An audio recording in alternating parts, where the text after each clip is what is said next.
trong vậy tha đã bài em phật bánh ớt xì thế nào bạn nè mà xì cho nấy rồi nấy trong xì từ đám kia mà nó ba bay chuột rồi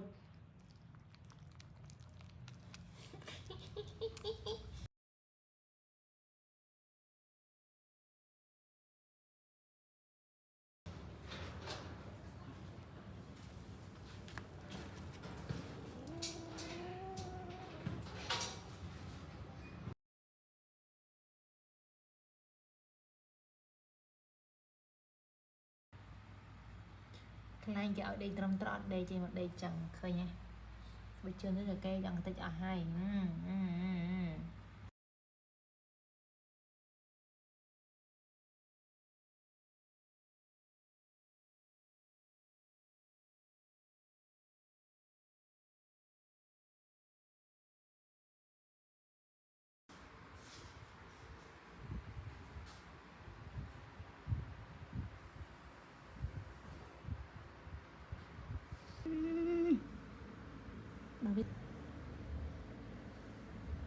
muối pi bay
cô này sứt nhá sứt lười trâu cái gật bạc chà bằng cô không cút hay nâng bằng cô không các bà tao ba nó ní hơi bà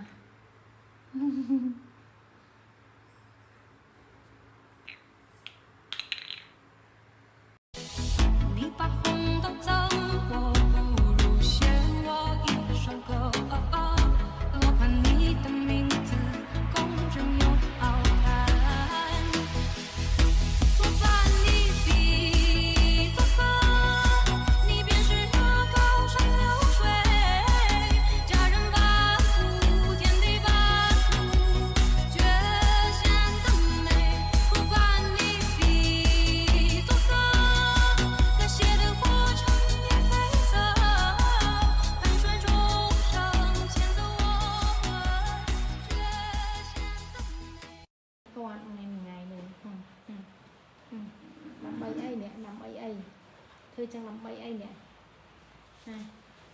xưa là thôi chẳng làm bay anh nè xưa thôi chẳng làm bay anh dữ nè hả làm bay anh nè làm bay anh hả tiên nôm tôn ăn con ở cam xe diêm tiết nơi tiên nơi miên cam xe diêm thì tràn tiền ấy mèo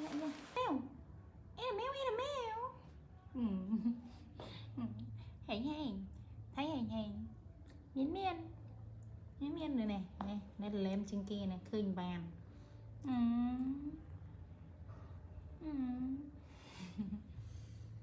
miên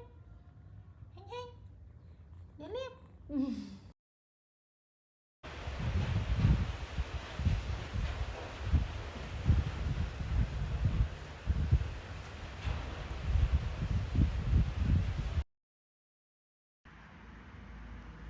cái tầm một tật hào